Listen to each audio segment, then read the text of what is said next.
Survi ma'am, my slides are visible now? Yes, sir. So it was visible just a while ago, but right now it's not. It's you.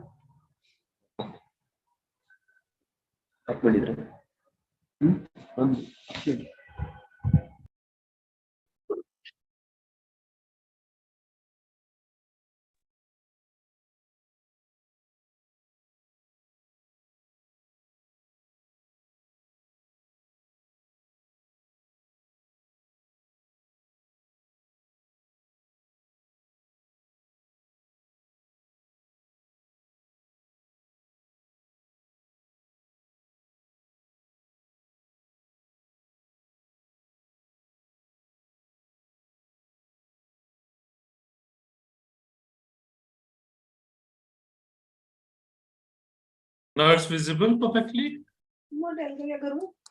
हाँ बाबा जा पर एक काम करो मैं थोड़ा कंफ्यूज हो जाता हूँ Survi ma'am, is it visible properly? Sir, is it visible? Okay. Thank you. Visible now. Thank you.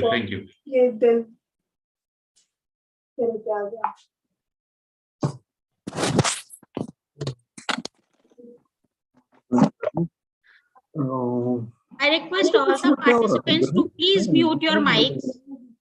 गर्मी लग रही थी मुझे ठंड लग रही थी यार वो कल ज्वाइन किया था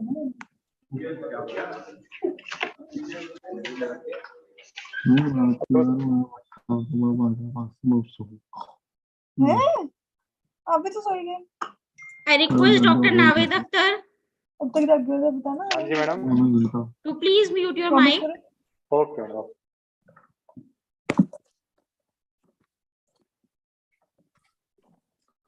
Surbi ma'am, I'm making you the co-host for this session so that you're able to have certain controls of meeting. Yes, ma'am. And sir, Dr. Vikesh sir, I'm also making you the co-host for the session so that it is slightly easier for you to share any digital material that you wish to share. Okay, ma'am. Just PPTs are there. And anyway, thank you.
Ma'am, I believe since it is the pre-lunch session, so most of the participants might be busy in their lectures.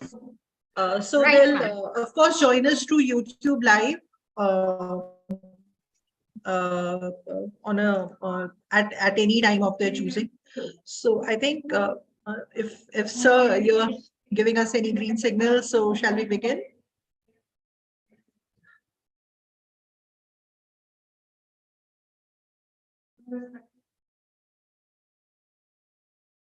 Dr. Vikesh, are you there? Yes, ma'am. I'm here. Okay, sir. So shall we start? As you, up to you, ma'am. Whenever you ask me, I will start. So may I start now, ma'am? Thank you so much, sir, for joining us in this second session of second day. I welcome Dr. Vikesh Shukla, on behalf of IIMT University and on my own behalf. Dr. Vikesh is Associate Professor in Amity University, Noida, and today he's going to speak on the topic of reframing the curriculum as per NEP 2020. But before that, I would request Dr. Surbi, HOD Botany in School of Life Sciences and Technology, IIMT University, to formally welcome our guest speaker for this session. Please have me. Thank you, Dr. Vatsla. And it's a matter of great pleasure for me to welcome our eminent speaker. I welcome Dr. Vikesh Shukla and all the participants of the event who are present right now at this platform. I welcome you all in the second session of the second day of the event. And firstly, I would like to say that Dr. Shukla is very noble-hearted person, that whenever we need him, he is always ready to help us. So he is very good friend of mine also. And at this platform right now, without wasting our time, it's my duty, as it has been given to me by Dr. Vatsla, to introduce our today's eminent speaker. Welcome, sir. So priorly going for the session, I would like to introduce some brief introduction of our speaker. Dr. Shukla is the Center Head and Associate Professor in the Amity Institute of Pharmacy, Amity University, Noida. He is activated in various fields. Dr. Shukla gained his PhD from KLE University during 2010 in the area of novel drug delivery systems and got expertise in design and development of novel drug delivery system for the oral tuberculosis. He is having proficient knowledge in conventional and target drug delivery system and hands-on experience in numerous in vitro and in vivo preparations, pharmaceutical techniques. Well-versed in preparing various experimental protocols and writing manuscripts on the novel pharmaceutical formulations. He is the recipient of ICMR SRF. He got the travel grant from the CSIR. He got the Faculty Research Award from INSA, New Delhi. He got the seminar grant from the AICT. He got the Best Teacher Award also. Right now, it is very difficult to summarize the CV of Dr. Shukla. So without wasting our time, we would like to hear Dr. Shukla on the current topic, how to reframe the curriculum as per NEP 2020. Because as we all are aware that every institute has introduced new education policy in the curriculum, and we are going to reframe our curriculum, our syllabi. But we don't know where there is a vast lack of knowledge that how to reframe the curriculum. हम नहीं समझ पाते कि curriculum में कैसे लगाना है, कौन सा कोर्स कितने क्रेडिट का है, उसको कितना घंटा देना है, कितने आवर्स की टीचिंग होनी चाहिए. So our today's lecture is related to this. In further sessions, we will also have one session related to the credit-based choice system also. So today, without wasting our time, I would like to invite our speaker for starting of the session. Welcome, sir. Over to you. Thank you very much, ma'am, for this introduction. Even I'm very happy that this is something where I'm going to share my knowledge with my old friends, old institution where I was. So definitely, yes. So definitely it's a pleasure. First of all, my greetings to the IIMT University management, especially MD sir, GM sir, and Chairman sir. At that time, I don't know about current designations with them. So my best wishes and greetings to them, as well as the management and department of School of Life Sciences and HODs, director, and everyone. So right now, today, I'm going to speak a very relevant topic, and I think everybody knows these things very well, because most of them who are there in this meeting are from teaching fraternity only. So most of the basic and elementary knowledge is already there with them. So I'm going to upgrade this one, whatever the knowledge I have and understanding with respect to this one, I'm going to share that one only. It's a knowledge sharing instead of any presentation.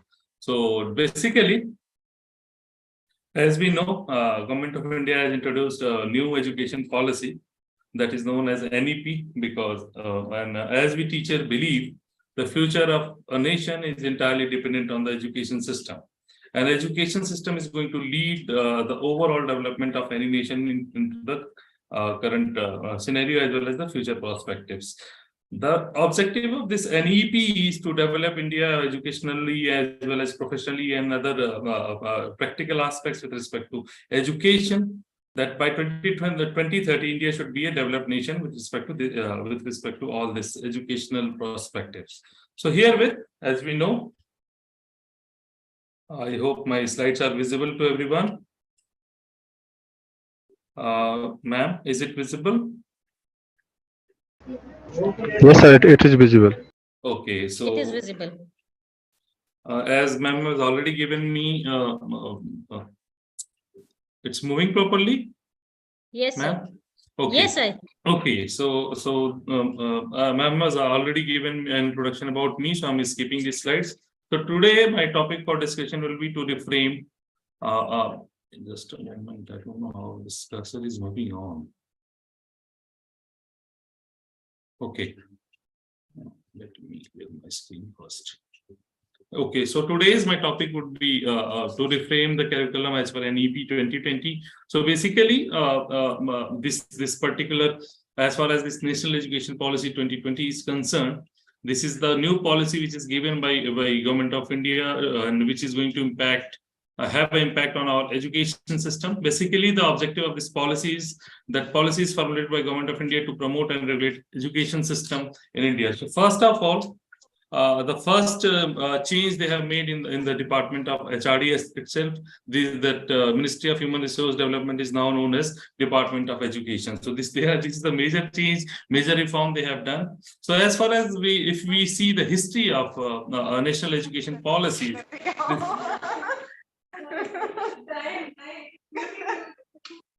मेरे को वैसे भी बड़ा मजा आता है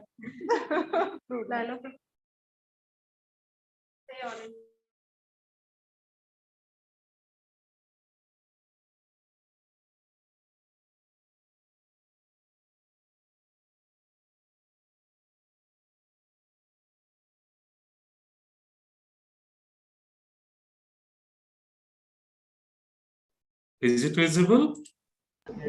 Yes, sir. Yes, sir. Okay, so as far as history of this national education policy is concerned, we will it is getting started with the Macaulay era, that they have changed our Gurukul system and now they have implemented school system in India. But formally, in 1968, NEP was based on the recommendation of Kothari Commission coming into the existence.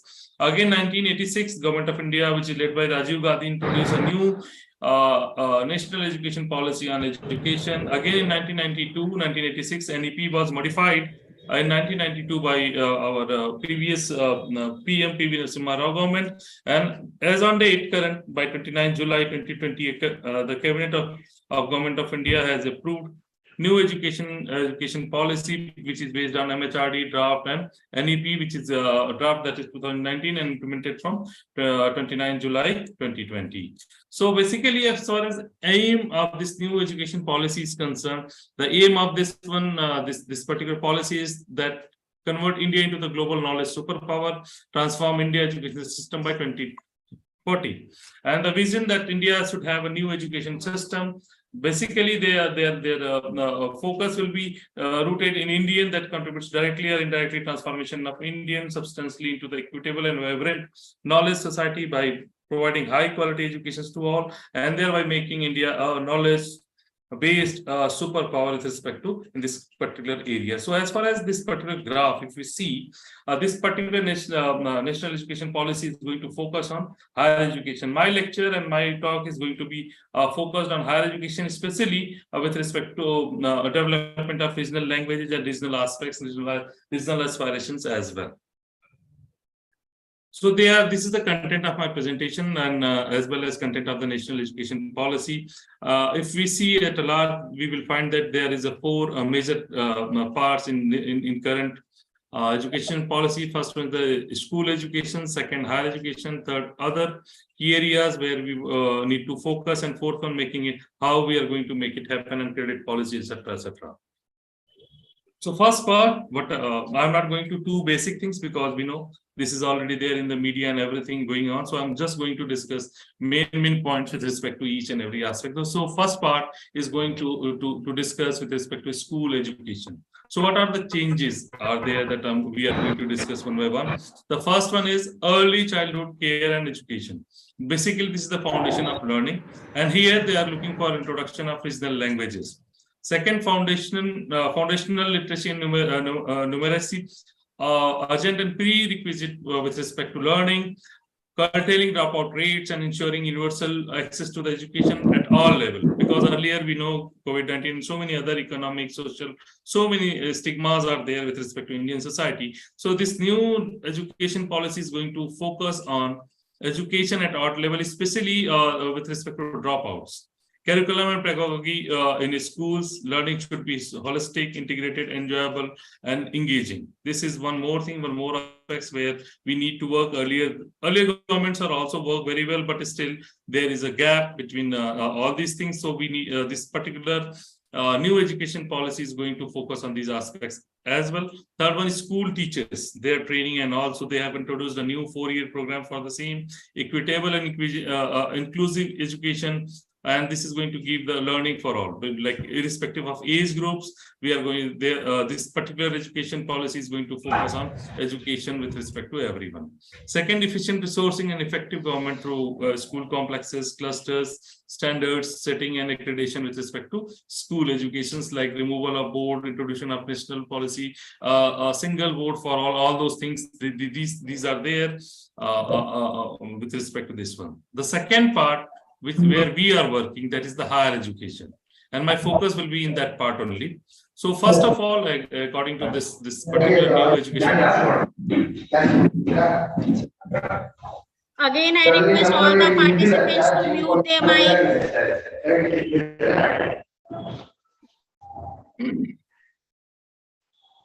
Also, that according to this new education policy, this is basically focused on higher education, and most of the persons who are there, who are present in this particular meeting for this particular discussion, they are mostly belongs to the higher education only. So I'm going to focus on that aspect. So what are the changes they're going to make in this particular aspect? The first one, the quality universities and colleges. Basically, earlier, what we are going to have a traditional university, either government, private, or anywhere, and that university is going to prepare its own curriculum, and they are going to choose their own priority, and accordingly, they are either going to basically teaching based.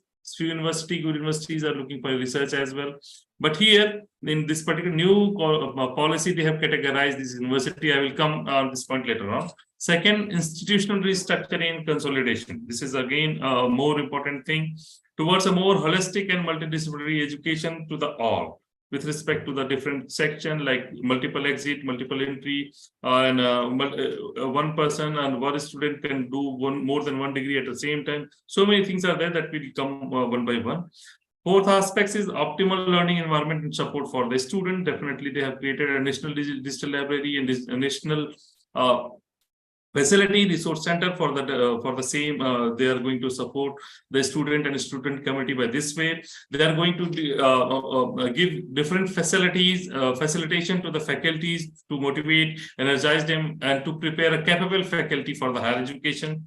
Equity and inclusion in higher education, teacher education. Basically, whenever we are talking about technical educations or higher education in the different sector, apart from art and humanities, there is always a gap. So because they are professionals, how we can convert this professional into the professional teachers? This is there is always a gap. Reimaging vocational education, catalyzing quality education research in all fields through a new National Research Foundation. This is again because they want to more focus on research with respect to this new education policy. Transforming the regulatory system for higher education, they are going to prepare a single regulatory body for everyone. Effective governance and leadership for higher education institutes. So basically, what we are going to draw these things and we are going to take as a whole, we find that it is going to have a very huge impact on current higher education system. We'll discuss one by one and how they are going to make these changes, this impact in the current education system. We will discuss one by one. So as per current national education policy, which is given in 2020, 29 July, under the Ministry of HRD, that is known as Ministry of Education. This is the first change they have made. Third, national curriculum framework for the teacher education. Earlier, what we are going to do, earlier we are having +2 for D.Ed and for B.Ed faculties, we are looking for a graduate person. Anyone can do this one, but now they have given a new 4-year integrated B.Ed degree program after 12th only. So this is a new requirement, new qualification for the school teachers.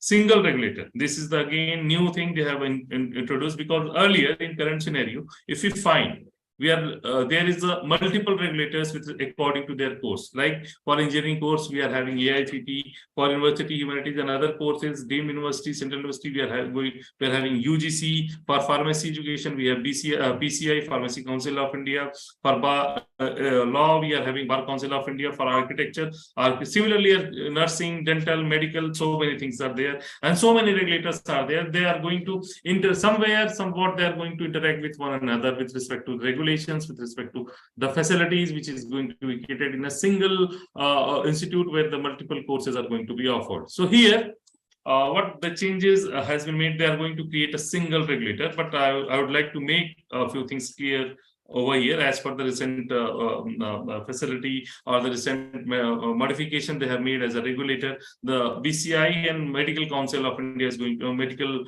Council of India is going to be there along with this central common regulatory body for the entire higher education. So all other bodies like PCI, BCI, DCI, and everything except MCI, Medical Council, and this Medical Commission and this Bar Council of India, every council is going to be merged with this common single regulatory body for entire higher education. The third one, catalyzing academic research. Definitely, they have prepared a national research foundation. This is there already. 25 crores is granted for the same, and as on date, we have multiple centers from where we are going to apply for our research grants, research facilities like DST and all those things. So for the university research or academic research, they have developed, they have given a new foundation which is known as NRF, National Research Foundation. It is going to be established. It is going to promote the research activities in the universities and college level. Technology use and integration, definitely this is the era of AI and machine learning. So they have implemented a dedicated unit for digitalization and online learning for the rural and remote belt. Now they are going to offer this online education from the scheduled universities as well. Fifth major objective is the promotion of Indian languages. Definitely they have implemented a fifth. All the education, basic education is going to be happening in the local regional language. So Indian Institute of Translation and Interpretation is that is IITI is going to be proposed for the promotion of local, you can say Indian languages, and adult education, basically tech-based option for adult learning through apps, TV channels, and so many other platforms are given by the MHRD as well as this UGC for the improvement of knowledge as well as inculcating new skills among the skill development programs for the youth as well. They have already introduced. Now I'm coming to the main important point, which is going to hamper our higher education as technical education or basic university, humanities, and art studies. The first one, the Higher Education Commission of India, that is going to be known as HECI. Under this particular National Education Policy 2020, this particular HECI is going to set up as a single overreaching umbrella body for entire higher education, excluding medical and legal education. That is Medical Commission of India as well as Bar Council of India. HECIs have 4 independent verticals. First one, the National Higher Education Regulatory Council. That is going to give the that council is going to regulate overall our higher education as far as regulation is concerned. General Education Council, this is for standard setting. Higher Education Grant Council, this is for funding, and for National Accreditation Council for accreditation like NBA and NAC, all these things already they are existing. They are going to merge with this NAC for the accreditation process. Now, if we see overall impact of this NEP on higher education, they are the major changes, but they are going to brought through this particular changes. Other impacts are in the different field of higher education, that particularly they are going to moving towards a higher education system consisting of large multidisciplinary universities and colleges, with at least in or near every district, and with one or more higher education institution across India that offers medium of instructions and program in local or any approved Indian language under Schedule 6 of Indian Constitution. Second is moving towards more multidisciplinary undergraduate programs. C, moving towards facility and institutional autonomy. Yes, one more important feature that I would like to share with you. They are planning to give autonomous status to the institutions within 15 years, that institutions are free from approval from the universities. They can give their degrees, and they can schedule their own system for the approval of certificates and all. So this is another one thing, this is there, and which is going to indirectly enhance the overall capacity of the institutions by giving them institutional autonomy. Now, revamping curriculum, pedagogy, assessment, and student support for the enhancement of student experience with respect to the higher education, reaffirming the integrity of this faculty and institutional leadership positions through merit appointments and career progression based on teaching, research, and service. This is one more thing which is going to have a very high impact on faculties.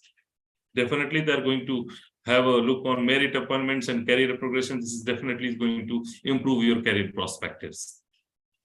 Establishment of national research foundations to fund outstanding peer-reviewed research and to activate seed research in university and colleges. This is a very major, and you can say, turning point with respect to institutional or academic research. Most of the faculties, they are talented. They want to contribute to the society with their skills, because mostly when someone is there in the teaching, the normal person is highly skilled, highly educated, but once the person is there engaged with the teaching work, by some way, they are going to lose their research skill, research abilities. With the help of this National Research Foundation, they are going to provide seed amount, some funds for the research work at the university level, at the college level. By this way, the faculties or the newly appointed teachers or the senior teachers, they are going to improve their research skills. They are going to contribute in the research with their knowledge, what they are going to have, whatever they have gained through research in them over the years. Now, governance of higher education institutions by high qualified independent board having academic and administrative autonomy.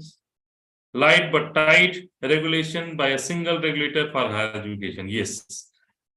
For example, if you are going to take, if anyone want to open a college or university, today's we are having multiple regulators. For example, if you want to open a pharmacy college for diploma, simple diploma, you need to take the permission from the state government, you need to permission from the university, you need to take the permission from the different local agencies, as well as at the same time, you need to take the permission from Pharmacy Council of India to run this particular course. Multiple inspections are going on, multiple paper requirements are going on. So by this way, they are going to reduce the overall burden on the new entrepreneurs or the new persons or the new players who are going to be participate in this higher education or the creation of new higher education institutions in India. They are going to give us single regulators for higher education. You need to apply to this particular regulator, and once you get approved by them, you can you are allowed to run your institute. So this is single window clearance system, which is already existing in multiple areas. They are going to implement the same system in the educations as well. Now they are going to increase access, equality, and inclusion through a range of measures, including greater opportunity with respect to outstanding public education, scholarship by private universities and disadvantaged and unprivileged student, online education, online distance learning, and all infrastructure and learning materials accessible and available for learners with the disabilities. Now, this is the new architecture with respect to higher education. at present, most of us are in the university system. So what type of changes they are going to make in the university system? They are going to categorize our university by 2030 into 3 basic types. First type of universities are going to be known as research university. They are going to focus more on research. Second type of universities are teaching universities. They are going to more focus on teaching process, and third is the colleges, where like independent college, autonomous colleges, like that.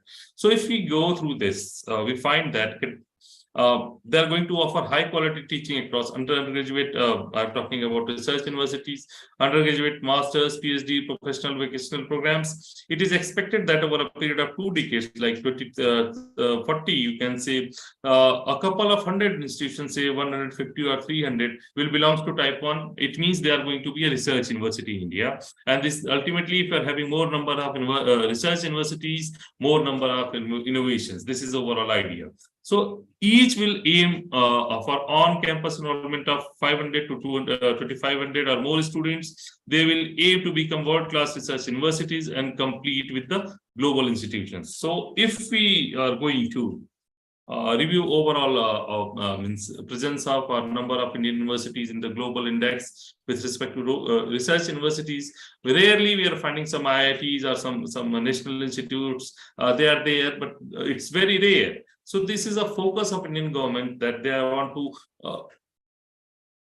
focus on research, and they want to see more Indian universities, more Indian institutions are there in the top 300, 400 or top 100 universities, world-class university around the globe. Second class of university would be the teaching universities.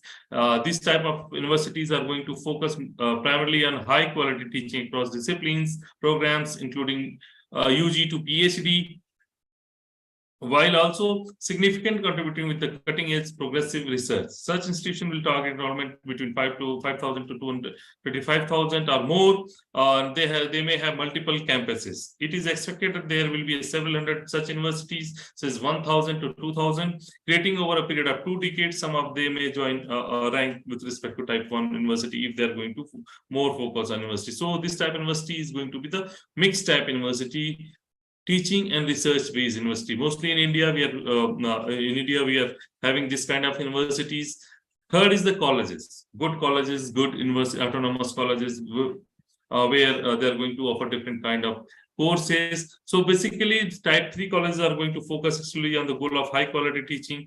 These institutions are largely run from UG programs, in addition to the diploma and certificate programs across discipline and fields, including vocational and professionals. Many such autonomous colleges, is 5,000 to 10,000, will provide high quality liberal undergraduate education with the target of on-campus enrollment of 2,000 to 5,000 or higher. These colleges will be expected to offer certificate, diploma, degree courses in vocational education in some field of professional education, may thereby aim towards becoming either type 1 or type 2 university. So if we see the overall distribution of this kind of universities, new architecture of higher education, we find that if any college could grow as a research university with the time. This new education policy is going to provide necessary support, necessary infrastructure, necessary capabilities, skills which is required for a college to become a research university. This is the beauty and glory of this new education policy, what I observe.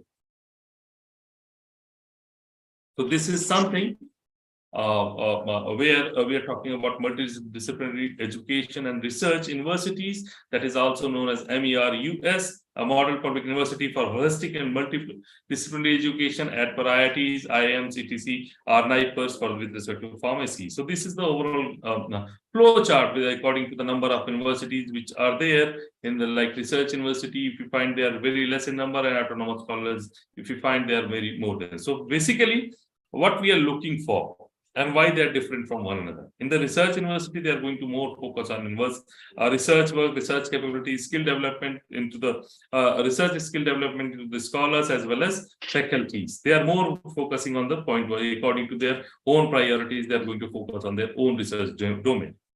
So they want to categorize them. They want to give a financial autonomy, should be given to the affiliated colleges. National Testing Agency, we know this is already existing. They are going to take all type of entrance examination, common entrance examination body for all type of courses. National Committee for Integration of Vocational Education like Lok Vidya. This is something. So they have reframed our overall degree certificate or postgraduate programs, or you can say. So if we see earlier what it is supposed to be for the graduation, graduation, we need 3 to 4 years according to our different courses. Like if you're looking for humanities or art subjects or basic science subjects, we need 4 years to become a graduate student. And for technical like BTech, BE or B.Pharm or something like that, we need 4 years to complete our graduation. They have changed this system because earlier what will happen if someone is there who is not able to complete due to his course just because of financial issues, personal issues, any type kind of issue, this whole exercise is going to be in vain. So right now, according to this new education policy, they have categorized the different aspects for the certificate and diploma as well as graduation degrees. So they have categorized like on the exit or the completion of first year of the respective course, they will award it with the certificate. On the completion of second year, they will award it with the diploma. On the completion of third year, they will award it with the bachelor certificate. And on completion of full course or 4 years, they are going to be awarded with the bachelor degree along with the research certificate. This is here what a new thing they have introduced. They have introduced a multiple entry and multiple exit program. This allows the different students, scholars to complete his degree within multiple degree at the same time. Anytime if students think that I need to do this course first before completing this particular course, he may take a break from the current subject or the current course, and he may opt another subject, and then he come back and complete this particular course. So this is very important step, and very this is ultimately the student has spent 1 year, he will get something like certificate for that particular course. And if he is going to complete 2 years, so something is there. At the end of the day, we are going to see, we are going to observe, there is something for the student on each and every step. Next, how flexibility of the that higher education institutions are going to offer a different designer with respect to master's program. Earlier and traditionally, we are having 2 years or 3 years master's program. So there will be 2 years program with the second year devotion entirely to the research for those who have completed 3 years bachelor program. It means if you have completed 3 years in your bachelor's, then you need two more years to complete your master's. But if you have completed your bachelor's degree in 4 years, then you need only 1 year to complete your master's degree. Because 4 year is the fourth year in your graduation program is going to be your research. 1 year is going to be counted as a research. So here you need 1 more year only to complete your master's. And similarly, if in the integrated program like bachelor's, master program, undertaking a PhD will be required either for master's degree or from 4 years bachelor's degree with research, depending on the different program, different course. You are going to be complete. A more important thing that I would like to mention here, further MPhil degree or MPhil program will be discontinued from this education policy.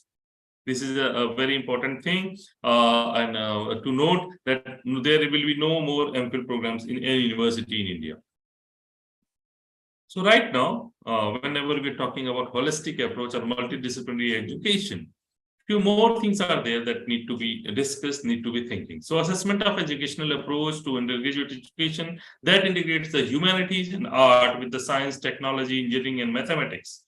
Nowadays, it's the era of interdisciplinary research, interdisciplinary studies have consistently scored positive learning outcomes. So if you're going to give a fair chance to our scholars, either from humanities, either from art, either from science, either from medical, either for engineering, definitely we are having a blend of knowledge according to their interests. So what type of outcome is expected from this kind of holistic and multidisciplinary education? First one is the increased creativity and innovations in the different fields. So if there is a multiple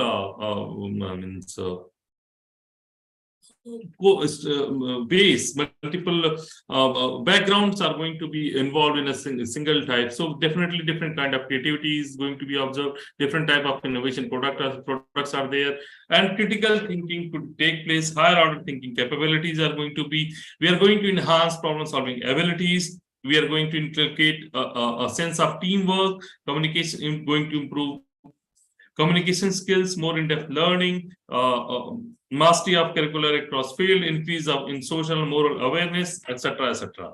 Besides general engagement and enjoyment of learning, research is also improved and enhanced through a holistic and multidisciplinary educational approach. Now, till now, we have discussed multiple times holistic and multidisciplinary education. So actually, what is it is and how this particular concept is going to contribute in this NEP. So a holistic and multidisciplinary education would aim to develop all capabilities of human being, intellectual, aesthetic, social, physical, emotional, moral, or integrated manner. Such an education will help develop well-rounded individuals that process critical 21st century capabilities in the field across the art, humanities, language, science, social science, professional, technical, and vocational fields, and ethics of social engagement, soft skills such as commercialization, communication, discussion, and debate. The rigorous specialization in the field, whatever the field or subject is chosen by the scholars or the students. Such a holistic education shall be in long term the approach of all graduate programs, including those in professional, technical, and vocational disciplines. So basically, as described in our literatures as well as under this policy, India in past is indeed what indeed to be the education of India is need to be in the country for in 21st century and fourth industrial revolution. So we know very well till now we are having four industrial revolution. We are focusing in different time. So here we are discussing we are in industrial area, industrial four revolution. We are more focusing on interdisciplinary research, interdisciplinary education, interdisciplinary research, and all those things we are searching here. Here we are trying to include humanities and arts into the science and technology. This is what they are looking for. Similarly, that holistic approach is going to have a long impact on languages, literature, music, philosophy, ideology, art, dance, so many other aspects where this particular field is going to be. So with respect to this one, if you find the credit policy according to university at present, university is going to decide.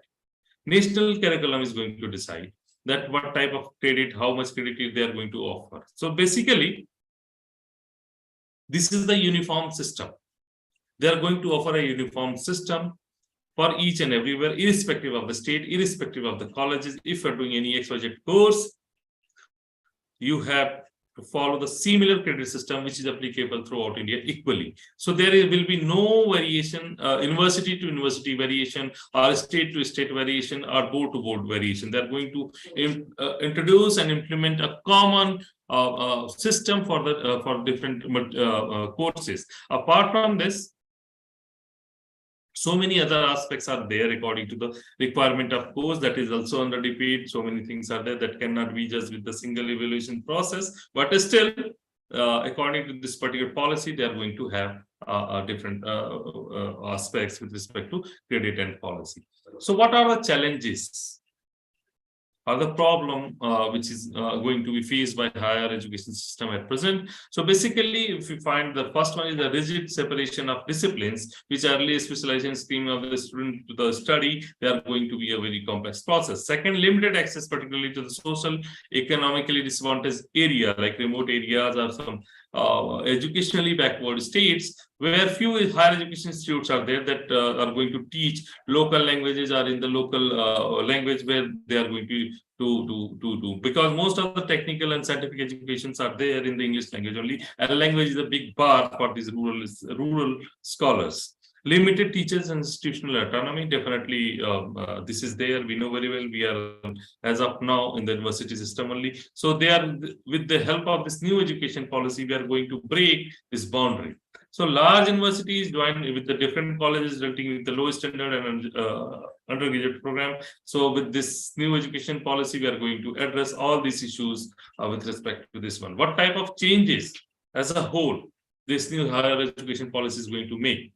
First one is the moving towards the higher education system consisting of large multidisciplinary universities and colleges where at least one medical college or one good institutions must be there near to every street. So with more higher education institutions across India that offers medium of instruction and programs in local or Indian languages. So by this way, we are going to remove the linguistic boundaries from the education.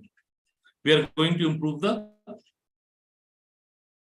connection between education and the layman. If we are going to taught anything into their regional language, if we are going to give them degrees in their local language, and if we are going to offer this, earlier some Hindi universities they're going to offer degree in BE in Hindi medium. So all these things are taking place nowadays. Second, moving towards a more multidisciplinary undergraduate program, revamping subject, pedagogy, assessment, and student support to enhance student experience with respect to the relevant subject. All entrance exams for higher education institutions and universities we are going to follow common system with respect to the same.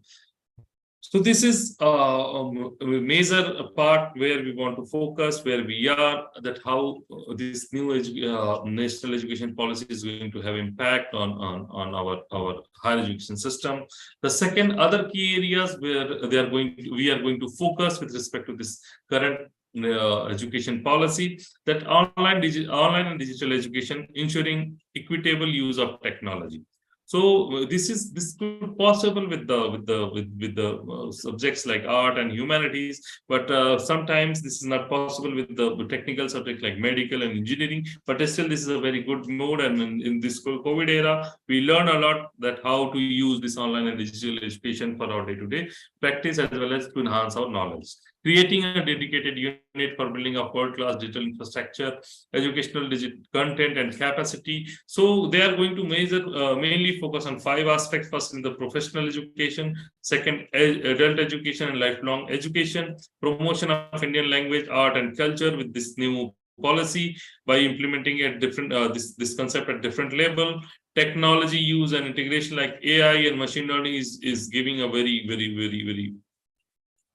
good results. Online and digital education with the help of this technology, we are ensuring equitable use of technology by everyone. So basically, institutions that are we are having multiple institutions for funding our research. So this is another important aspect where Indian government, everyone is looking towards India because we have brains. We have best brains around the globe. So many funding agencies are there like ICMR, DST, CSIR, ICAR, Ayush, UGC. They are going to fund research at the university level, but now under this policy, they are going to have a common research body. They are going to fund and regulate the research aspects with respect to this particular thing. So NRF will carefully coordinate with other funding agencies, that is National Research Foundation will carefully coordinate with the other funding agency and will work with science, engineering, and other academic to ensure synergy purpose and avoid duplication of efforts. The NRF will govern independently with respect to the government by a rotating board of governance consisting of very best researchers and innovators across the field. So India must also take a lead of preparing professional cutting-edge areas that are fast gaining prominence like AI, 3D machining, 3D machining, big data, machine learning, in addition to the genomic research, biotechnology, nanotechnology, neuroscience, pharmacoeconomics, pharmacy educations, important application with respect to health, environment, EPA, and all those things we need to consider that will woven into the undergraduate education for enhancing the employability of the youth. So with this new one, our aim to prepare a next generation youth, they are more skillful, more technical, and more employable. And they should, instead of job seekers, they are our aim to prepare next generation as a job provider. So basically, the preparation of professionals in architecture, veterinary science through the program integrated with general education will increase sharply. So all these things are there. I think agriculture and all those things, this is something where we are going to have. So they are very common things. I have already given you more data with respect to this one. So so nothing new. Already we have discussed. So I'm skipping these slides for anyone. So right now, part 4 of my presentation is going to discuss on how we are going to make it happen. So these are the key principles under National Education Policy 2020. Basically, we are having 8 objectives. The first objective, respect the diversity in local context by the reflecting all curriculum, pedagogy, and policy. Second one, equality and inclusion to become the cornerstone for all educational decision. Third one is community participation. Fourth one is the emphasis conceptual understanding, learning for examinations. Fifth one, use of technology in teaching, learning, and removing language barrier from across the society. Unique capability. The sixth one is the unique capabilities like recognition, tapping them into the each student. And finally, seventh one is finally is a critical thinking and creativity, and finally continuous review on the sustained research and regulatory assessment with respect to educational system. So all these things I have already summarized. Now I'm going to summarize the NEP 2020, that how they are going to take place in our day-to-day life in our university system, like preparing class, data, EEC, qualified teachers, early childhood care and curriculum, education curriculum to be carried out by MHRD. This is now Ministry of Education, is an WCD, Ministry of Home, Family, and Ministry of Home and Family Welfare, Tribal Affairs. All these things are they are going to include in this particular system. Experimental language at experimental learning with respect to all age group of students. Content will focus on ideas, application, problem solving. No hard separation with respect to the stream for the students. Like early in the current system, we are having science, commerce, art, board, but this new education policy is going to remove all these boundaries, these barriers with respect to the studies. Any student can opt any course according to their choice.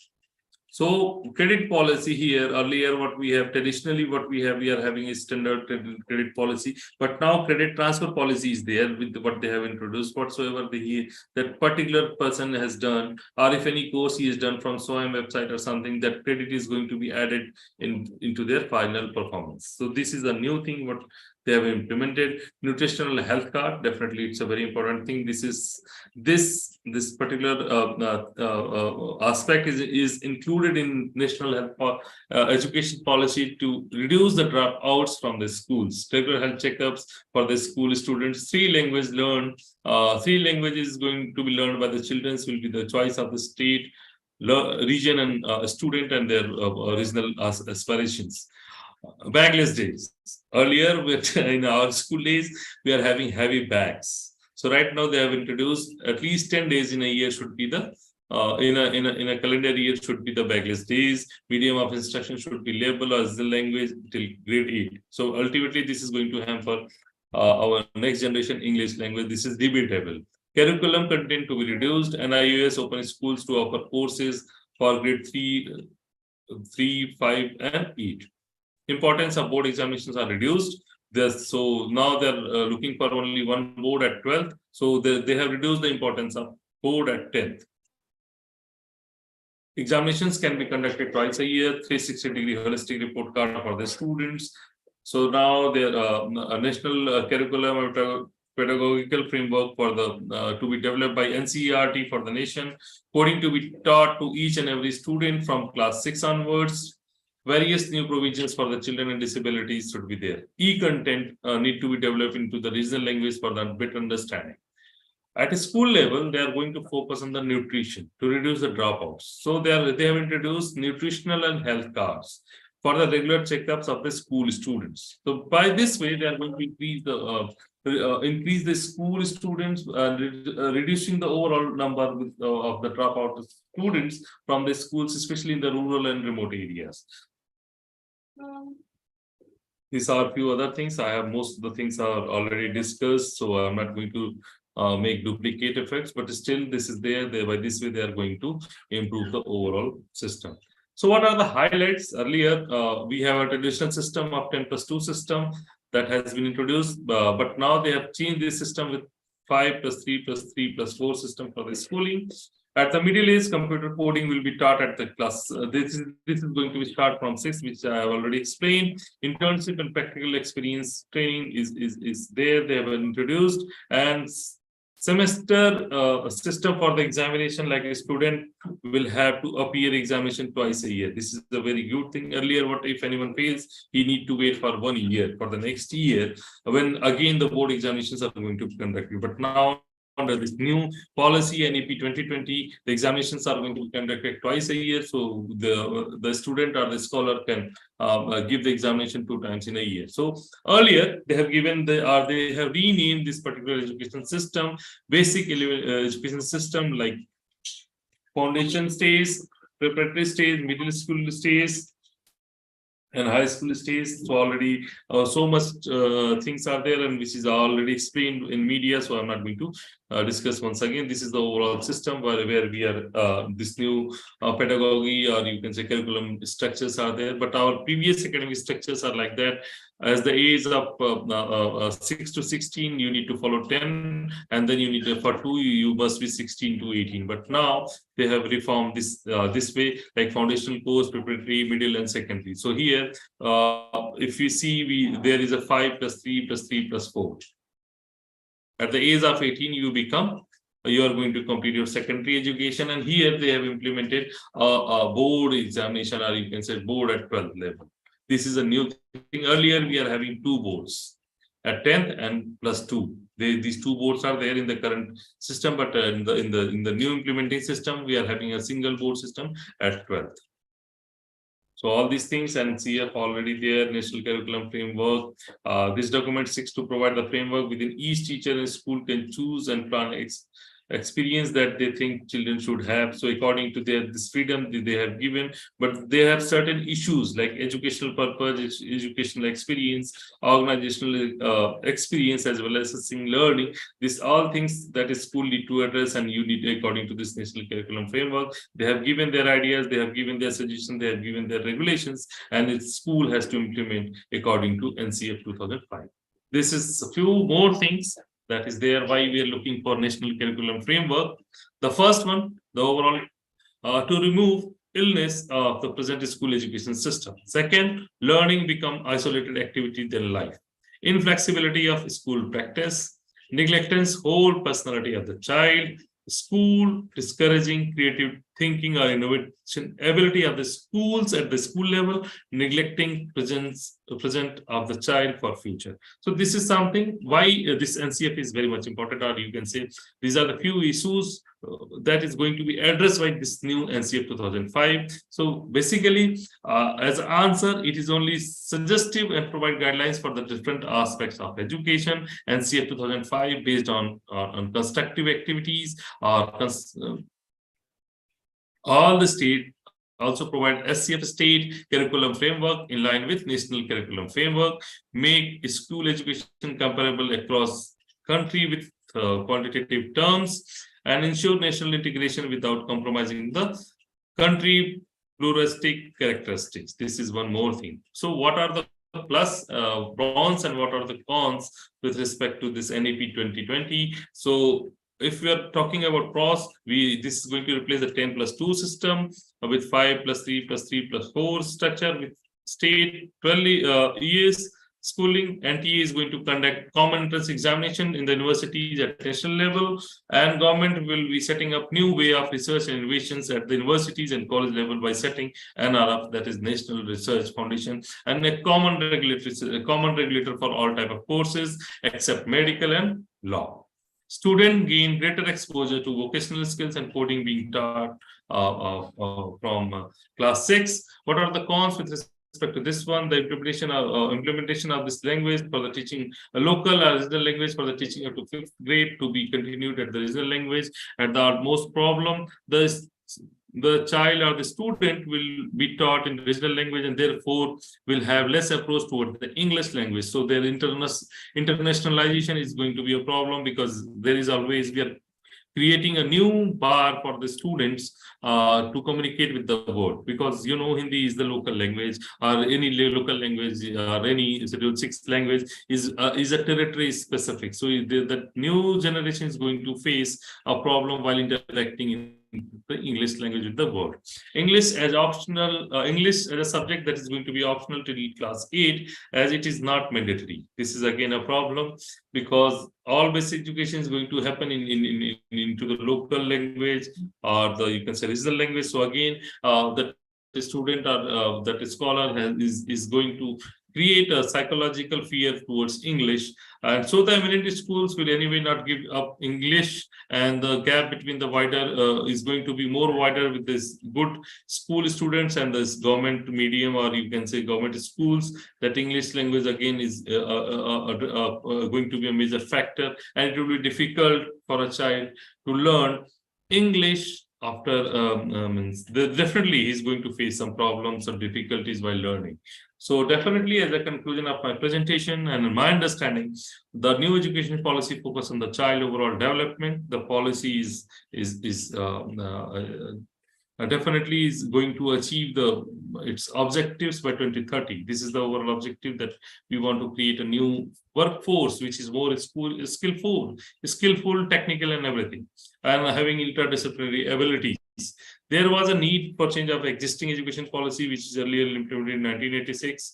The resulting changes is the approval of new education policy. So basically, merely dreaming for anything is not make to work, as proper planning and working according to that will only help to fulfill our objectives. No sooner the objective of NEP that is going to be achieved will launch our nation towards progress. This is our overall objectives, because they are going to change major reform with respect to the educational system. So this is all about my presentation. I'm open for any discussion or any questions if you have regarding my presentation.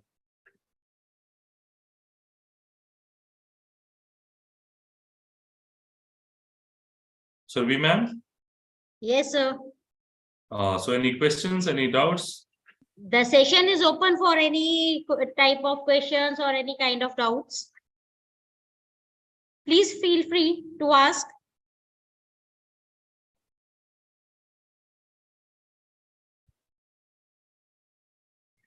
I think, sir, you have explained all the aspects of NEP 2020 very well. Yes. And the best part of the lecture was the presentation through the slides.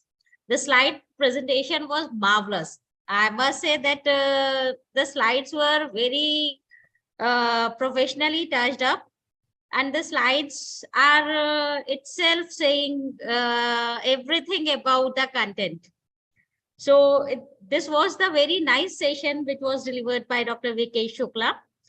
Again, I'm repeating, if anyone is having any kind of doubt or any kind of question, please feel free to ask, because this is the faculty development program, and if we will not interact with each other, then I don't think that we will take something new from this activity. Is there any question? I would like to acknowledge the efforts which is made by Ms. Ritika, my scholar, my PG scholar, Manvi Mittal, my PG scholar for the. Very good. They have Very provided good slides. all the support, like this slide preparation and the materials, whatsoever they want. They have looked, they have prepared the slide. So I convey my best wishes and thank to Ritika and Manvi Mittal for this particular presentation preparation. Very nice presentation, sir. The slides were very good. Yes, ma'am. With the conclusion of the session, I would like to thank Dr. Vikesh Shukla for joining us at this platform and for delivering such a good bundle of knowledge with we all. Previously also, yesterday also we talked about the holistic approach, and today Dr. Shukla also described holistic approach, holistic learning, and all these aspects. So अभी तक हम लोग ये सुनते आ रहे थे NEP 2020 है, curriculum में हमने चेंज कर दिया है, बोर्ड का इम्पोर्टेंस खत्म हो गया है, लेकिन आज हम ये भी जान पाए कि इम्पोर्टेंस खत्म हुआ है, उसके कुछ प्लस पॉइंट्स भी हैं, उसके कुछ माइनस पॉइंट्स भी हैं। हमने ये भी देखा आज लेक्चर में कि किस तरह से हम लोकल रीजनल लैंग्वेजेस को प्रमोट कर रहे हैं और उसके क्या ड्रॉबैक्स होंगे और किस तरह से वो अभी आगे आने वाली जनरेशन के लिए फ्रूटफुल भी होगी। So thank you so much sir, thank you so much for joining us at this platform and sharing your knowledge with your presentation. Thank you so much, sir. I'm very thankful to the management, especially they have called me after a long time. And I'm very thankful to you, ma'am. Still, you remember I'm there as your friend for all these things. So I'm always available for you if you're looking for any support from my We side. have a very strong bond with IIMT. Yes, ma'am. Definitely. I spent my 8 years and I learn a lot from this particular organization. So definitely I'm always be there to do whatever the support or whatever the contribution I can make in the development of that university, because I learned a lot from that universities as well. So I'm thankful to that my old colleagues, my previous colleagues, and the management of IIMT University. Thank you, sir. So may I leave now, ma'am? With this, I would like to conclude the session. And Dr. Vatsala, are you there? Yeah, ma'am, I'm here. So next session will begin at 2 p.m. and the link will be shared likewise with all the participants well before time. So we meet at 2 p.m. now. Thank you, everyone. Thank you, Dr. Vatsala. Thank you, sir. It was Thanks, everyone. pleasure And hearing everyone. you. Everyone, when I have named them or not, I'm thankful to everyone. Thank you. It was Thank a you, sir. pleasure. It was a pleasure. Thank you, sir. Thank you, ma'am. Thank you. Goodbye. Have a good time. Same to you, ma'am.